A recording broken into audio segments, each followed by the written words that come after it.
ძველი თბილისი. მე დავწერა ძველ თბილისზე. ადრე ხალხი ცხოვრობდა მჭიდრო სახლებში.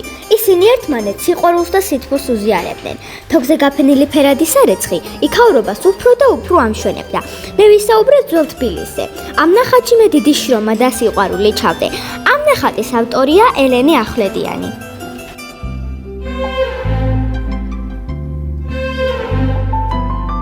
ზამთრის ერთ სუსხიანი დღე იყო. თბილისში უჩვეულოდ დიდი თოვლი მოვიდა. მაშინ მე თბილისის ერთ-ერთ ულამაზეს ძველ უბანში ცხოვრობდი, სოლოლაკში. უბანში ყველა დიდი თუ პატარა ყველა გარეთ იყო.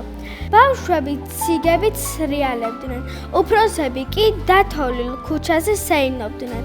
ასევე ბავშვები გუნდაობდნენ და თოვლის კაცს აკეთებდნენ. ზოგიერთი ბავშვი დარბოდა, ზოგიერთი გუნდაობდა და ასე შემდეგ.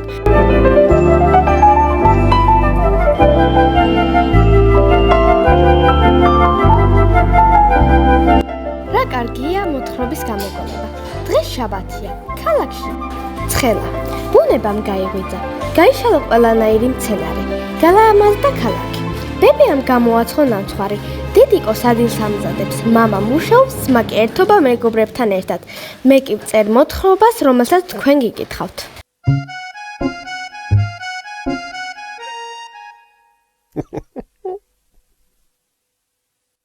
გამარჯობა, მე ვარ ქეთა. ახლა ზამთარია. მე კი სოფელში ვარ. ფანჯრიდან ვიყურები და ვხედავ, როგორ იღებს შენი მეზობელი სარეცხს. ბევრი დათოვლილი სახლია და ბევრი მეზობელი მიქნევს ხელს. ალბათ მიცნეს. შემდეგ მეც დავუქნიე ხელი და გავუღიმე. აი ასე ვცხოვრობ სოფელში. ბებიასთან, პაპასთან, დედასთან და მამასთან.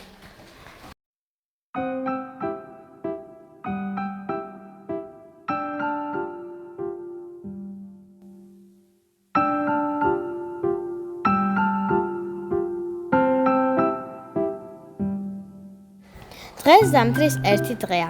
გზა თოვლიანია, ამიტომ მანქანები არ დადიან. ხალხი ნაკლებადაა გარეთ და სიმშვიდეა. ჩვენი ფერადი სახლების ლამაზი სახურავი თოვლით არის დაფარული. ხალხს თბილად აცვია. ჩვენი შიშველი ხეებიც თოვლისგან დაფარულა. დღეს ის ერთი მშვენიერი დღე იყო, რომელიც ყოველდღიურადაა, მაგრამ ისეთი ლამაზია, რომ ხალხს არ გასწრება და ყველა ხალისიანია.